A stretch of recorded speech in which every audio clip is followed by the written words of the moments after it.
Kevin Gordon here from Autosavant.com with your August 8th, the 8/8 edition of the Afternoon Commute.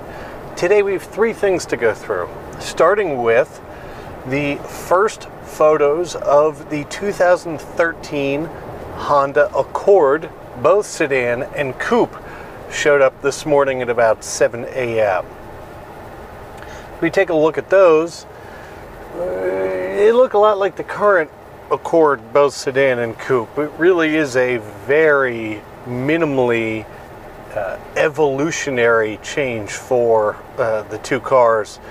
They cleaned everything up, made them look a little bit nicer, but in all honesty, it has to be a little disappointing. I mean, Honda was always known for having a little bit more style than everybody else. And sure, these things look fine, but to the average consumer, is anybody going to be able to differentiate them from the current models?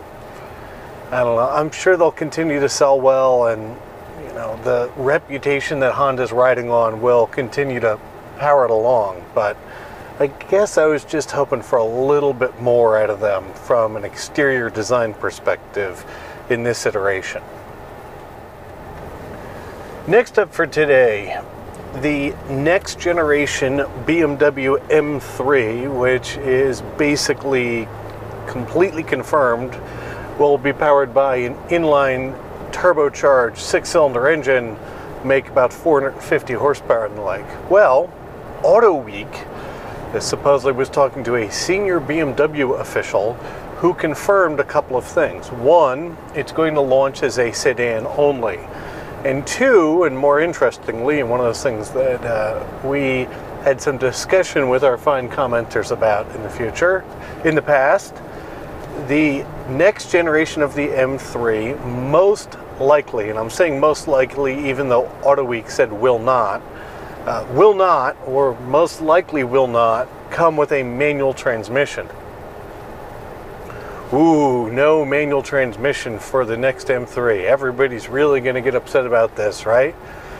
Well, again, they just don't sell that many of them, and it takes quite a bit of development to tie a really good manual to a sort of ground-up motor for them.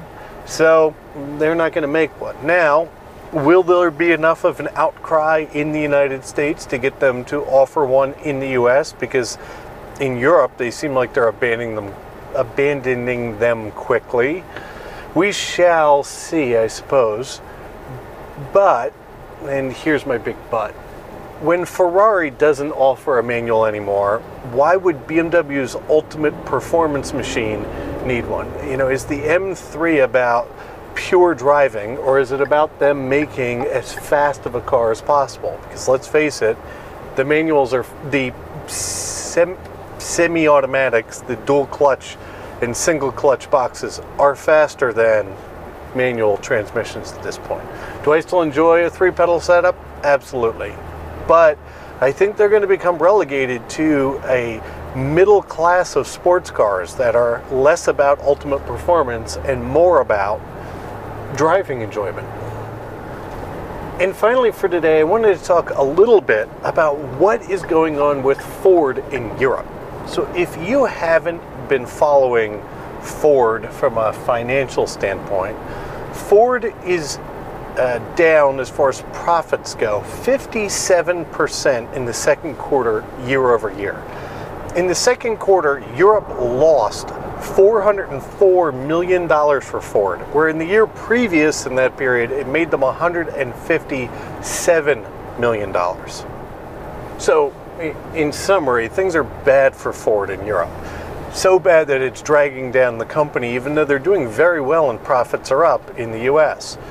So what's the cause of this, considering the fact that if you listen to, say, Top Gear in the UK, who is pretty influential to, you know, I have to imagine the car enthusiast of Europe, they really seem to like Ford.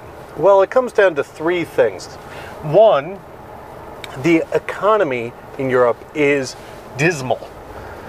It's actually more dismal than Ford expected it to be. So when they did their estimates going into this year, they knew it was going to be bad, but they didn't expect it to be as bad as it is. Number two, they have way too much production capability in Europe. In fact, Ford right now is only using 63% of their capacity to manufacture cars and SUVs and trucks in Europe. So they're doing things like slowing down the production lines, trying to make shifts shorter. They're doing everything they can to not overproduce, but really it just isn't working for them. And number three is they're losing market share in Europe. I think they were at last year at this time 8.3% market share. They're down to 7.7% market share.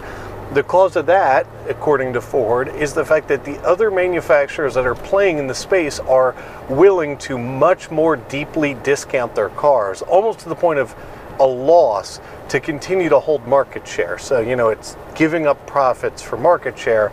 And Ford has said that they're just not willing to play the game. It's not a long-term sustainable process. Here's the problem, is as much as you can read up about this, nobody really seems to have the solution to it. You know, Ford's goal is not to shrink to grow in Europe. It's to just start to grow, to shrink production capabilities and hopefully wait out the economy. But it really is doing a lot of damage to them as a company right now, so much so that their stock is at really, really low prices.